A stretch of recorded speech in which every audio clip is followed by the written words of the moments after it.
I just want to say that I am not trying to derail the conversation about how scary U.S. national parks are, because they are. I'm from Washington. We believe in Bigfoot. But this is not a U.S. problem. It is a global problem. We have no idea what exists inside heavily wooded areas. When I was in Australia, I took a scenic flight over Kakadu National Park, their largest national park. And we were in the middle of nowhere in a heavily wooded area, and we saw smoke coming up, and we asked the pilot what he thought it was. And he said, oh, it's probably an Aboriginal tribe, and likely they've never been exposed to any outsiders. When I was in the Philippines, I was driving from Manila to a town north of Manila, and I had accidentally set my Google Maps to avoid toll roads. So we ended up on a dirt road in the middle of nowhere with forest on either side. We had been in the middle of nowhere for a while, and a person, completely naked, sprinted across the road in front of us. This person was pale white and blood red eyes. We don't know what's out there.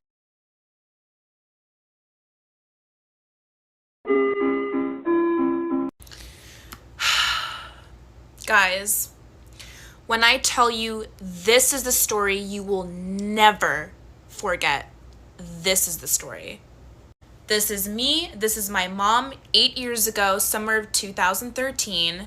Something very unexplainable and controversial happened to us at the top of this mountain.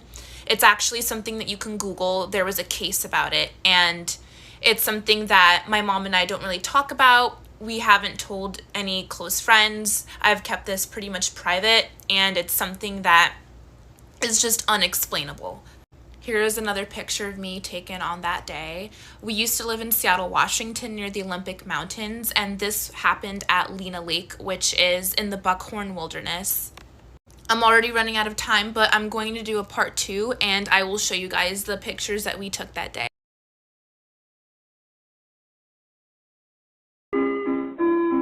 So the encounter that my mom and I had became a case. We were contacted by a reporter. And there are things that the government knows about that I know that the public does not know. They keep this a secret, and I understand because they don't want to scare people. I get it. That's understandable. But there are creatures, there are humanoids that live in these national parks that are not yet classified as a species yet. They are there. They exist. They live in perfect harmony with nature. They're perfectly fine. No one needs to bother them. They're there. They're not classified as species yet. And that's why this is controversial. Here's another picture of me at the lake on that day. But I can't finish this in a minute or 3 minutes. It's pretty long, so bear with me. Sit down with your coffee, your tea, relax. Save this for later if you're in a rush, because it's a lot of information at once, okay? So get ready. So here is my beautiful mother, but this is a picture when we first arrived to the lake. As you can see, the conditions weren't that great. It was cloudy, it had been raining, and it was kind of cold. It was the end of September in Seattle, so chilly. Here's a picture my mom took of me exploring a little bit. As you can see, it's very rugged terrain. We are in the middle of nowhere. It's absolutely beautiful. Like, it is gorgeous. I love the Pacific Northwest for this reason, because it is magical. It's beautiful. Here's another photo of my mom. This was after we set camp and we kind of explored a little bit. Some random ass photo of Lena Creek that I took. So this is where the story starts to get a little weird. I was exploring alone at this point, and the weather did clear up a little bit, which was nice. And my mom was at the campsite, and I was walking over here at this embankment, this mud embankment by the lake. And now I'm going to tell you what I saw. So here's a better photo. You can see everything. And I walked to the edge of this mud embankment, and I was standing there in complete awe, because this whole entire area, and you can even see the indents in the mud, there were hundreds and hundreds of footprints. But like, they were the weirdest footprints I'd ever seen. They were huge. Some of them were like ginormous footprints. These footprints were inches deep, and I was basically in shock because it just didn't make any sense.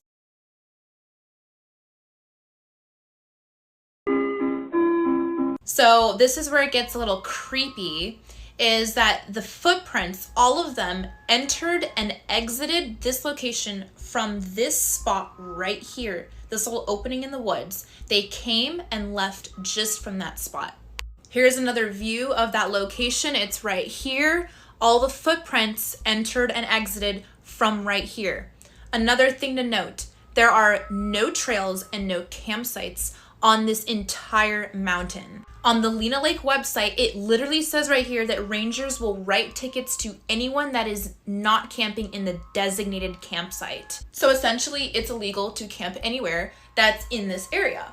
And these footprints only came and left from this location. Mind you, this is all gravel. And I remember vividly, like I was 14, I remember vividly going to the edge right here where this gravel is and looking at the footprints. Clearly the footprints were coming from where the gravel was. And I was thinking, man, that's weird. Like, these people really like, I mean, there's nothing wrong with walking around barefoot on gravel. I did that as a kid, but it was just so weird because it was so cold and rainy, and I was thinking, where were they coming from and why were they doing that? So yeah, I was over here checking it out, thinking how weird this whole situation was. Then I walked over here, again, footprints all over here, and I remember the weird feeling that I felt like I was being watched. Like all of a sudden it just felt like, you know, when you're alone out kind of like at night or like near like the woods or something and you just feel like you're just kind of being watched. I don't know how to explain it. It's just, it is what it is. That's what I was feeling. I was like, something is not right. Something is just off. Something is off. Here's me trying to be artsy, a photo that my mom took of me. But yeah, so the rest of the day, I took the photos. I thought it was just very unusual. Like I felt weird. I told my mom about it. She saw the footprints. She thought it was really strange too. And we had dinner. We woke up the next morning and we left and we hiked down the mountain, and it was raining and raining the whole day. So I took my camera, I took pictures of as many footprints as I could, and I got the golden picture of the perfect footprint, which I'm about to show you. This footprint is one of the best taken footprints of this type of footprint ever taken. So here's the photo, and you're probably wondering, wow, that was pointless. It's literally a human footprint. No one cares. Guys, this right here, this ridge right here is called a mid-tarsal break. Human footprints do not have a mid-tarsal break, and this footprint contains a mid-tarsal break. This is why this is so controversial. It's because of the mid-tarsal break. If there was no mid-tarsal break, I wouldn't be talking about the story. We wouldn't be here. You wouldn't be watching this TikTok and wasting your time. This is what's so baffling, because it looks like a human footprint, obviously, but the science says that it's not because of this mid-tarsal break, which I'm gonna go further into detail. Just for reference, here's a human footprint. You can see the arch. So what mid-tarsal break means is that the outer parts of the foot bend at the middle. This is only found in primates. The foot bones of an ape don't lock together in the same way that a human's foot does. As we know, apes are flat-footed. That's why they have this mid-tarsal break. But here's where it gets controversial again. I said that primates are flat-footed. But some people can argue that humans are flat-footed. There are people that are flat-footed. I know people that are flat-footed. I was a ballerina in high school. I knew a lot of girls that were flat-footed. I think I might even be flat-footed because I haven't worn shoes with arches in years. Like, I have to buy arch supports at Walgreens to put in my Converse because my feet are getting flat. For a human to have a footprint like this, they would have to have a severe, severe flat-footedness. And that is called cuboid syndrome. Very few people have this, but you're not born with it. It's an injury that you have. Basically, your cuboid bone doesn't lock properly, and it causes really bad joint pain and tissue tearing, and you have to go to the doctor. It's something that happens to you. You're not really born with it. So there is a possibility this could be human. There is a small percentage of people that have this cuboid syndrome, and this person could just have cuboid syndrome and be walking around barefoot in the woods. All right, so if you guys haven't seen part 1 and part 2 and part 3, definitely go check that out. You need to watch that before you watch this video so you understand what's happening. Here's another photo that I took. This footprint right here is my footprint, and the footprint right here obviously is not mine. I did this as a way of comparison. I was 14, but I was smart for my age. I was a little researcher back then, and I knew that how crucial it would have been to take my own footprint next to this one right here. So let's go look at it. Okay, so I turned it around so you can see it more clearly. Here's my footprint. Here's the unexplained footprint. I tried to put as much pressure as I could so that I could try and make the same print as this one, but I barely made an indent, as you can see, not even an inch. So we have to take everything into consideration. The mud is a problem. What if when this person made this footprint, what if the mud was really soft and wet and moist? That is a definite option that could have happened. All right, so here's a close-up on the toes. Here's my cute little toes. And then up there are those toes. I'm not saying they're not cute. You can think whatever you think. Y'all that got some foot fetishes, you tell me in the comments what you think about these toes. But they look squared off to me, which is a pattern I've seen in all the footprints that I took that day. They were all very squared. Here's another photo that I took, but you can see very slight right here. There's that mid-tarsal break that shows up again. Here's another photo I took. You can see how deep these footprints were going into the mud. And a lot of them were in the water, and they went at least 10 feet, maybe more, into the water. And then let's look at these photos for the last time. Again, look at this one. It looks so weird, guys. Please tell me I'm not tripping. These look weird to me. They don't look like normal human footprints. I mean, other than the fact that there's a mid-tarsal break, it's just so, I don't understand. This does not look human to me. All right, so this is the last part of my story. So we talked about the mid-tarsal break and how this footprint has one. Humans don't have a mid-tarsal break. Therefore, this foot is not human. But if it was human, that would mean that the person would have to have cuboid syndrome, which is extremely rare. So this could be a human foot, but someone that has cuboid syndrome. These are all possibilities. I'm not ruling anything out. So let's say a group of people that all have cuboid syndrome and mid-tarsal breaks decide to just walk around barefoot in the cold. Again, very steep mountain. It's literally like a drop off, and this family with kids is walking barefoot in the middle of nowhere, and they just decide to, hike up this mountain with no trail, with the possibility of getting a ticket from the ranger because it's actually illegal to do that. But that is a possibility. But then again, it's perfectly normal to go off trail. Like, I've done that millions of times. Like, half the time I'm hiking, I'm off the trail. Illegal BS, like people do it all the time. The mid-tarsal break is the most prominent thing in this case that really kind of not proves that it's not human, but that's the most substantial evidence, is the mid-tarsal break. Could this have been a hoax? That is definitely a possibility. It would have been extremely hard to try and do this. I don't even know how to begin, how someone would be able to fake this. It looks so real. It looks like skin and flesh made these indents. I can't imagine wood or plaster, unless it was some sort of silicone or soft plastic made this. But I just can't imagine someone would have the time to do this and maybe have no one even know that it's there or see it. So my case can be found online, and I'm going to show you how you can find it. You go to Bigfoot Field Researchers Organization, click on Washington State, go to Jefferson County, and then September 2013, and it's there. You can read the whole thing. You can see what the reporter said about it. You can look at all the pictures, and yeah, check it out.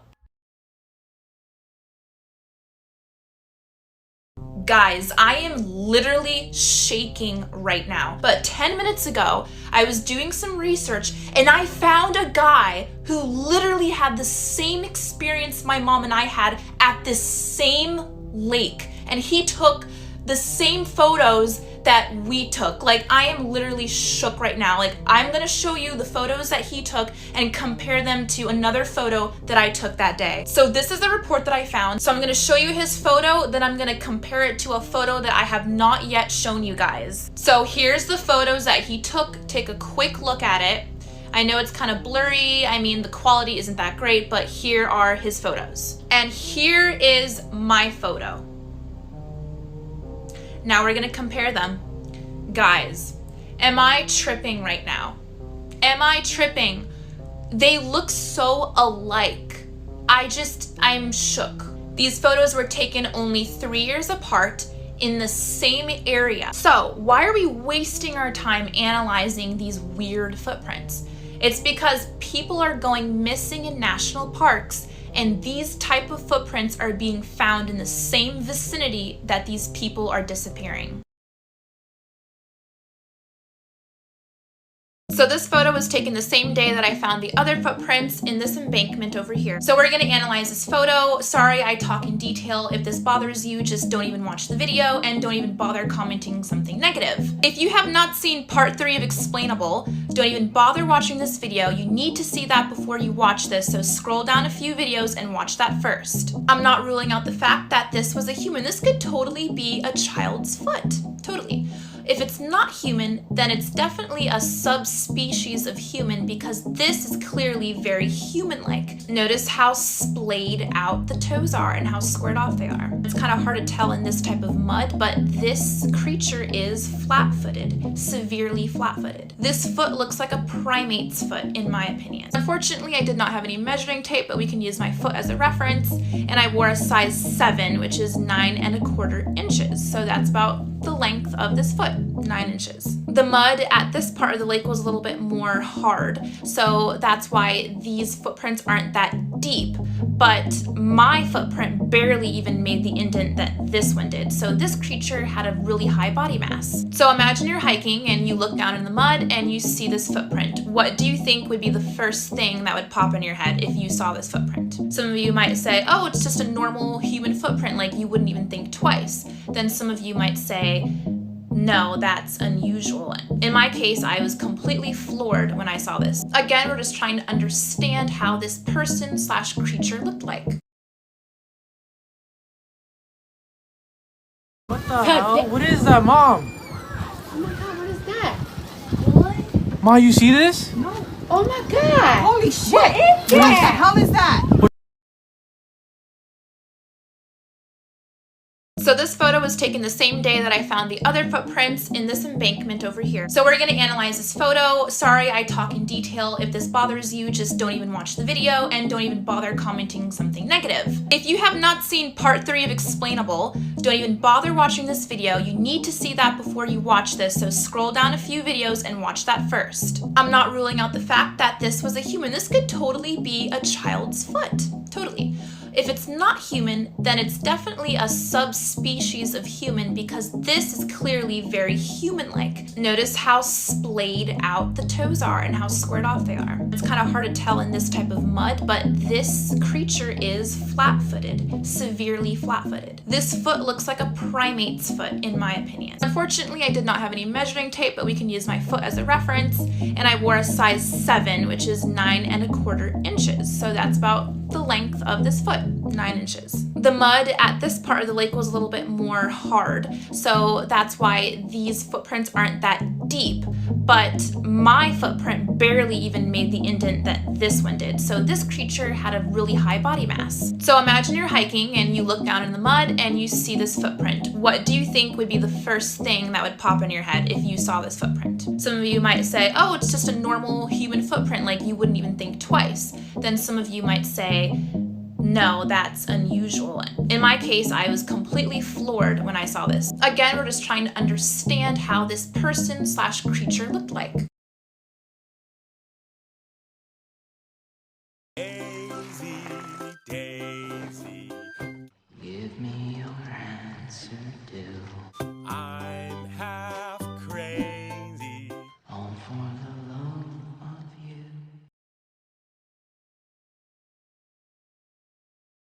Did you know, in the movie The Nun, the director of the movie had a paranormal experience while on set? While filming one of the horror scenes in an underground Romanian tunnel, the director went into the back room to check on some camera shots. He was all alone, but thought he saw 2 crew members and asked them how they were doing. He didn't hear a response, and after a few minutes of looking at the monitors, turned around and no one was there.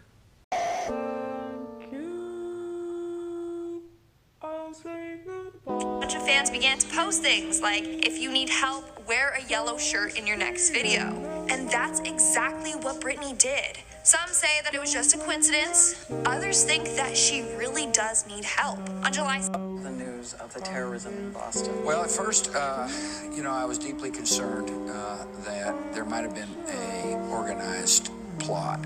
This could have been, another...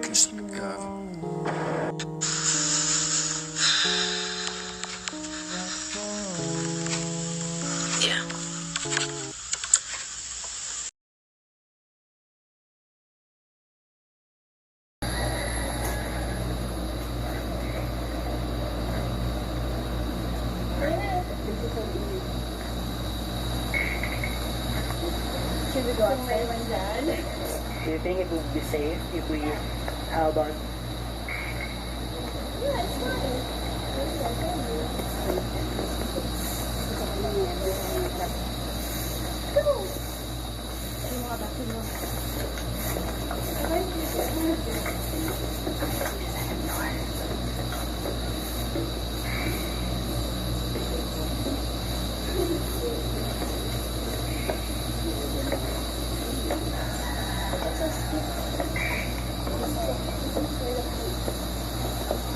Amber Court, Genting Highlands, Malaysia's #1 most haunted place. It's an apartment that situated some of the most gory murders in Malaysia. That found parts of a woman's body within the building. Multiple suicides occurred mainly due to losses while gambling at the Genting casino. Today you can rent a room for tilde 100 Malaysian ringgits a night. It's mainly occupied by some foreign workers and only very few residents. You can even find sex workers who live here providing their services, as shown here.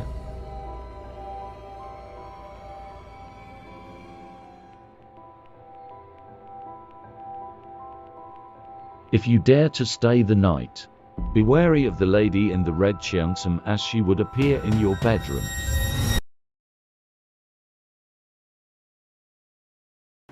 Creepiest things that have happened to me as a nurse, part 14. This story did not happen to me personally, but I found it on a Reddit forum and I, oh my gosh, have to share this picture with you so you can be just as creeped out as I am. Disclaimer, I don't suggest that you watch this video at night by yourself or while you're working night shift, but according to the algorithm, you're probably going to be at all 3 when this video comes to you. In an ICU in Kentucky, there was this patient that was experiencing all sorts of hallucinations. They have a video camera in the ICU, which is pretty common now, and they captured this on camera. Does that not look like some sort of demon on top of the patient? The patient died just 3 hours after the nurse took this picture. What is that? Did y'all see Chris Brown Instagram post 2 days ago? He posted, "Mankind is in trouble, time is running out." Kinda what I've been talking about for these past few days. And today he posted this. 32C equals 3, B equals 2, 5, 5, 3 plus 2 equals 5, 5, 5, 5. Well, I seen this earlier and I decided to come back to this and figure it out. 32, C equals 3, A, B, C, the 3rd letter in the alphabet, B equals 2, A, B, the 2nd letter in the alphabet. Chris Brown, CB. We have 5, 5 because 3 plus 2 equals 5. Let me get 5, 5, 5. 555 corresponds to great change in one's life. And I also Googled 555 angel number to look at it from his perspective. 555 is a message from your angels that it is time to let go of the old that is no longer positively serving you. Chris Brown is an indigo child. Indigo children were sent here for great change.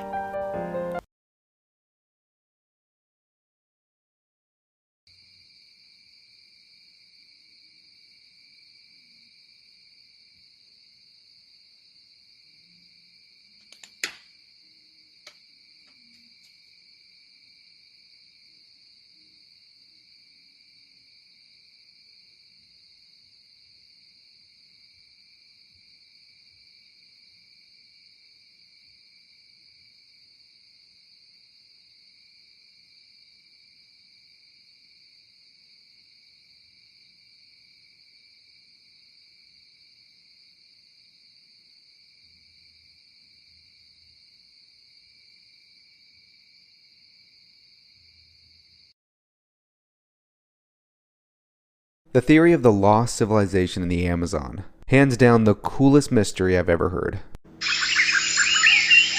So the theory goes we've only discovered about an eighth of the Amazon rainforest. A little over 3,000 years ago, entire civilizations, huge cities were here. 20 million plus people. Spaniards eventually brought in smallpox, which wiped out the entire population. Archaeologists are now considering the fact that the rainforest was completely man-made. Somehow the civilization was so advanced, they literally made their own soil. It's basically like advanced composting. It's called terra preta. Recently, archaeologists have used LiDAR technology to see what's beneath the surface of the Amazon rainforest. They've already been able to find thousands of these henges that were built up by the civilization, but was eventually just consumed by the rainforest. So what would we see if we could see the floor of the entire Amazon?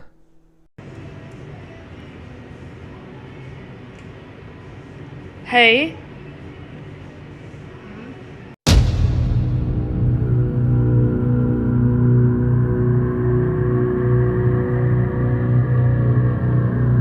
Me and my dad were singing before a ceremony, and you can hear a woman singing with us. No one else was singing besides us.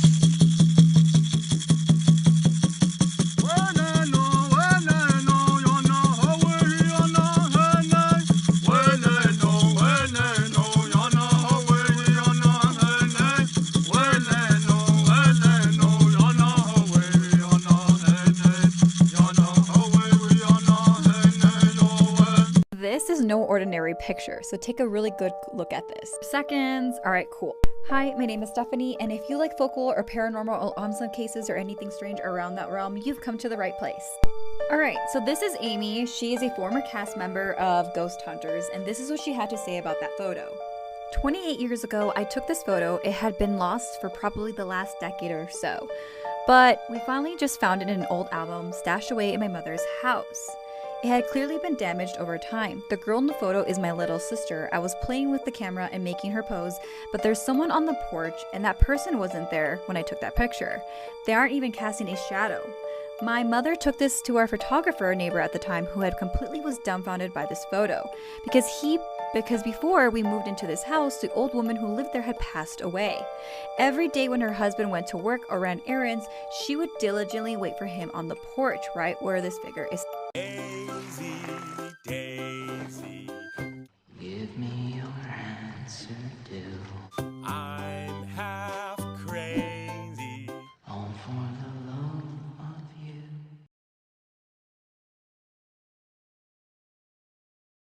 This is no ordinary picture. Want to take a guess what's going on here? You can even pause and take a guess.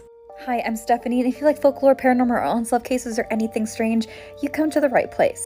So apparently this snippet was taken from the original article by Kathy Gearing, which appeared in the spring of 2006 newsletter. The photograph was provided by Lee Moynes and taken by his friend Joan. This photograph was taken on a wet, drizzling day on Dartmoor on the 14th of June 2002.